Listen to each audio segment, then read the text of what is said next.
तनाडा कहता है अब कुछ दिनों के लिए सनी डे नहीं होगा। इसका मतलब देन वो उस सीन को याद करने लग जाता है जब सेगासाकी उसे किस कर रहा था और अपनी दोनों चिक्स को स्लैप करते हुए कहता है ये मैं क्या सोच रहा हूँ, मैं उसके बिना कुछ दिनों तक ठीक रह सकता हूँ। नेक्स्ट सीन में तनाडा डिनर प्रिपेयर कर रहा था और कहता है रेनी डेज में भी कुछ समय के लिए सनी डेज का इंटरवल तो होना चाहिए। पता नहीं क्यों उसने इस तरह का अजीब रूल बना कर रखा है कि वो सिर्फ सनी डे पर ही ऐसा कर सकता है, लेकिन हो सकता है कि उसका मूड चेंज हो जाए और उसे मेरी नीड हो तो वो मेरे पास आ सकता है। मैं नहीं जानता कि मैं उसके बारे में इतना क्यों सोच रहा हूँ, पर मैं क्या करूँ। तभी दिखाया जाता है कि वेदर न्यूज की सीनियर रिपोर्टर जो सेगासाकी के साथ वेदर न्यूज दिया करती थी वो रिटायरमेंट ले लेती हैं और जाने से पहले बताती हैं कि उनकी जगह पर एक न्यू रिपोर्टर आने वाली है जिसका नाम मिस हियोशी है और जो सिर्फ 21 साल की है। ये सुनकर तनाडा थोड़ा परेशान हो जाता है। सेगासाकी घर वापस आता है तो देखता है तनाडा अपना काम कर रहा था। वो उसे आवाज देता है। तनाडा तुरंत उसके पास आता है और उससे कहता है मैं तुम्हारे लिए खाना गर्म कर देता हूँ। सेगासाकी कहता है इसकी जरूरत नहीं है, मैंने तुमसे कहा था ना कि मेरे लिए डिनर मत बनाना, आज मैं लेट घर आऊंगा। तनाडा कहता है हाँ तुमने कहा था, सॉरी मैं भूल गया था। सेगासाकी देखता है कि वो थोड़ा अजीब बिहेव कर रहा था। वो उससे पूछता है क्या हुआ। तनाडा कहता है कुछ नहीं। सेगासाकी कहता है वैसे तुमने डिनर में क्या बनाया है। तनाडा कहता है मैंने निकोजी डिश बनाई है। सेगासाकी कहता है ये तो अच्छी बात है और फ्रेश होने चला जाता है। तनाडा डिनर कर रहा था। सेगासाकी उसके पास आकर बैठ जाता है और उससे कहता है मुझे भी खाना है। तनाडा कहता है पर तुमने कहा था कि तुम ऑलरेडी खाकर आए हो। सेगासाकी कहता है तुम्हें खाता देखकर मुझे भी भूख लगने लगी है। तनाडा फिर उसके लिए डिनर सर्व कर रहा था। सेगासाकी कहता है तुम क्या कर रहे हो। तनाडा कहता है वो उसके लिए प्लेट प्रिपेयर कर रहा है। सेगासाकी कहता है उसकी जरूरत नहीं है, तुम्हें इससे ज्यादा डिशेस को वॉश करना पड़ेगा ना। सेगासाकी फिर उसे अपनी सीट पर आकर बैठने को कहता है और उससे कहता है कि वो अपनी प्लेट से उसे फूड खिला दे। तनाडा उसे फूड खिला रहा था और कहता है क्या सर्वेंट ऐसा भी काम करते हैं। तनाडा फिर बची हुई डिश को फ्रीज में रख रहा था और कहता है आखिरकार उसे ये सारी डिश अकेली ही खानी पड़ेगी, पर कोई बात नहीं, उसने मेरे हिस्से की डिश तो ऑलमोस्ट खा ही ली थी और ये कोई बड़ी बात नहीं है। जब वो उस डिश को फ्रिज में रखने जा रहा था तभी वो देखता है कि सेगासाकी वहीं सोफे पर ही सो गया था। वो उसके पास जाता है, थोड़ी देर के लिए उसे ऐसे ही देखता रह जाता है। देन उसे उठाता है और उससे कहता है कि वो अपने रूम में जाकर सो जाए और वो भी अपने रूम में सोने जा रहा है। ऐसा कहकर वो वहाँ से जा रहा था। तभी सेगासाकी उससे कहता है कि वो कल भी लेट से घर आएगा, इसलिए वो उसके लिए खाना ना बनाए। तनाडा कहता है उसके इस तरह कहने का क्या मतलब था। अगले दिन सेगासाकी के साथ वही न्यू रिपोर्टर थी जिसका नाम हियोशी था। वो अपने डिनर की तैयारी कर रहा था। तभी उसे सेगासाकी का मैसेज रिसीव होता है कि वो आज भी लेट से घर आएगा। अब सेगासाकी रोज ही लेट से घर आया करता था और तनाडा बहुत अकेला फील करने लगा था। एक दिन वो विंडोज की ग्लासेस को क्लीन कर रहा था और कहता है आज पूरे 1 हफ्ते हो चुके हैं उसे डेली घर लेट से आते हुए। सेगासाकी ऑफिस के लिए रेडी हो रहा था। वो कहता है कि आज भी उसे आने में देरी हो जाएगी। तनाडा कहता है ठीक है, पर वो बिल्कुल भी ठीक नहीं था। नेक्स्ट सीन में दिखाया जाता है कि तनाडा डिनर कर रहा था और वेदर रिपोर्ट देख रहा था जिसमें हियोशी सेगासाकी को किसी डिश के बारे में बता रही थी। डिनर करने के बाद वो टिश्यू पेपर से अपना मुंह पोंछता है और उसे मोड़कर फेंकने वाला था। तभी अचानक वो कुछ सोचने लग जाता है और दूसरा टिश्यू पेपर लेता है और उसे उस पहले टिश्यू पेपर के साथ रैप कर देता है और उसे देखकर स्माइल करने लग जाता है। फिर उसे फ्लोर पर फेंक देता है। देन वो सेगासाकी की फोटो की तरफ देखता है और उसे देखकर कहता है मुझ पर इस तरह हंसो मत। दूसरी तरफ सेगासाकी अपना काम कर रहा था। तभी हियोशी उससे पूछती कि क्या आज रात भी वो यहाँ रुकेगा। हमें फिर मंजू और तनाडा की कन्वर्सेशन दिखाई जाती। मंजू तनाडा से कहती है तुम्हें हियोशी कैसी लगती है। तनाडा कहता है वो क्यूट है। मंजू सेगासाकी की फैन थी पर उसे हियोशी बिल्कुल भी पसंद नहीं थी। तो वो कहती है अगर सेगासाकी के साथ वो सेम ईयर में इसी तरह सांस लेगी और रिपोर्टिंग करती रहेगी तो वो जरूर वेदर न्यूज कंपनी के लिए डिजास्टर लेकर आएगी। ये सुनकर तनाडा हंसने लग जाता है। मंजू कहती है पर सेगासाकी प्योर ओताकू है ना। ये सुनकर तनाडा अचानक अपनी ड्राइंग बनाना रोक देता है और कुछ सोचने लग जाता है। दूसरी तरफ सेगासाकी ऑफिस से जल्दी घर आ रहा था तो उसके कलीग्स उससे कहते हैं तुम आज बहुत जल्दी घर जा रहे हो। सेगासाकी कहता है हाँ, और उसने उस न्यू वेदर एनालिटिक्स को भी अच्छे से समझ लिया है और अब उसे उसकी आदत हो गई है।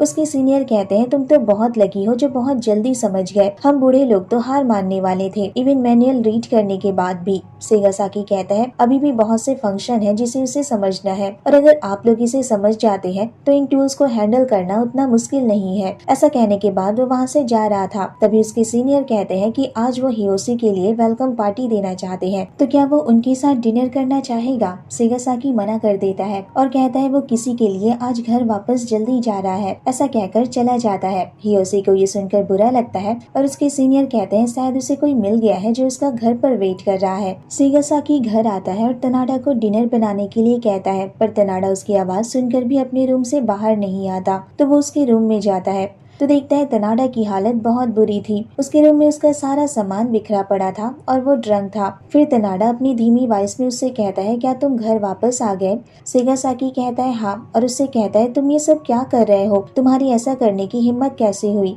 देन वो उसे किस करने लग जाता है, पर तनाडा उसे जोरकर धक्का देता है और खुद से अलग कर देता है। वो कहता है वो बहुत थक गया है, वो ये सब नहीं कर सकता। सेगासाकी वहाँ पड़े सारे सामान को फिर उठाने लगता है और उससे कहता है, आखिर तुम्हारे साथ ऐसा क्या हो गया है जो तुम ऐसी हालत में पहुँच गए हो? तनाडा कहता है चुप रहो, मैं इस बार एक पॉपुलर मांगा आर्टिस्ट बनकर दिखाऊंगा। सेगासाकी स्माइल करता है। तनाडा फिर से ड्रिंक करने लग जाता है। सेगासाकी उसे मना करता है। तनाडा कहता है इस तरह ड्राइंग करने में हेल्प मिलती है और मुझे अच्छे आइडियाज भी आते हैं। सेगासाकी कहता है क्या तुम कुछ सोच नहीं पा रहे हो? तुम बहुत ड्रंक हो, तुम्हें जाकर सो जाना चाहिए। तनाडा कहता है चुप रहो, इस बार मैं बहुत सुपर हॉट मांगा ड्रॉ करूंगा और बहुत सारे पैसे कमाऊंगा और यहाँ से बहुत जल्दी चला भी जाऊंगा। सेगासाकी कहता है तुम कहना क्या चाहते हो? तनाडा कहता है इससे तुम्हें क्या मतलब, तुम्हें तो इससे कोई फर्क नहीं पड़ेगा ना, और ऐसा दिखावा मत करो कि तुम मुझे कैजुअली प्यार करते हो, तुम तो मुझे पसंद भी नहीं करते। मैं तो बस तुम्हारे लिए कन्वीनियंस सर्वेंट हूँ जो तुम्हारी सारी जरूरतों को पूरा करता है।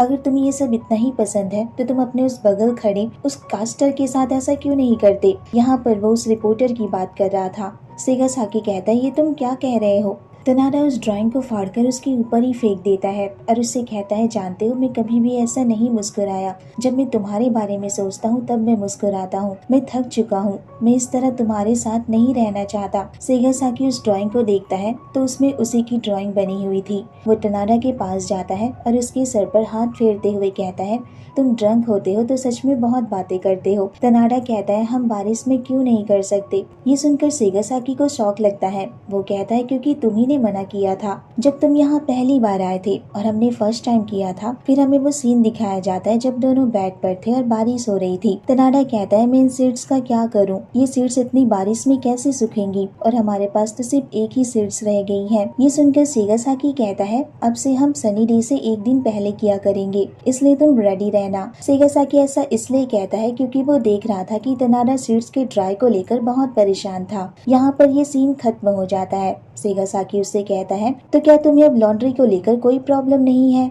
मैं कितना काइंड हूँ ना। तनाडा कहता है अगर हम एक ड्रायर खरीद लें तो कैसा रहेगा? ये सुनकर सेगासाकी कहता है क्या तुम इसके लिए इतने ईगर हो? तनाडा साई फील करने लगता है और अपना फेस दूसरी तरफ कर लेता है और उससे कहता है नहीं। सेगासाकी कहता है पर तुमने अभी कहा था कि तुम मुझे पसंद नहीं करते और ना ही यहाँ रहना चाहते हो। मेरा प्रपोजल एक्सेप्ट करने के बाद भी तुम ऐसा कैसे कह सकते हो? तनाडा कहता है प्रपोजल। देन वो उस सीन को याद करने लगता है जब सेगासाकी ने उससे कहा था कि वो उसे हर तरह से सपोर्ट करेगा, बस उसे उसके साथ रहना है और उसकी सारी बातें माननी है। शायद तनाडा इसकी बातों को समझ नहीं पाया था क्योंकि उस दिन बहुत गर्मी थी और उसका सर घूम रहा था। सेगासाकी कहता है मैंने तुमसे कहा था कि मैं तुम्हें हर तरह से सपोर्ट करूंगा और ये प्रपोजल की बजाय और क्या हो सकता है?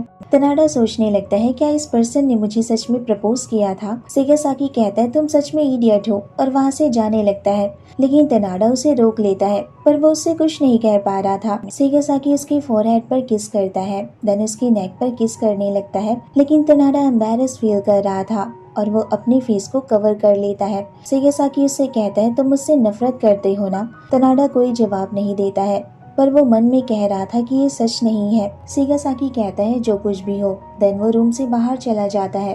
तनाडा उसे बताने वाला था कि जो उसने अभी कहा वो सच नहीं था, लेकिन जब वो उसके सामने होता है तो वो उससे कुछ नहीं कह पाता। लेकिन अगर वो उसे बता देता है कि जो अभी उसने कहा वो सच नहीं है तो इसका मतलब ये है कि वो उससे नफरत नहीं करता है बल्कि वो उससे बहुत प्यार करता है। देन कहता है मैं समझ नहीं पा रहा हूँ कि मैं क्या करूँ, क्या सही है और क्या गलत है।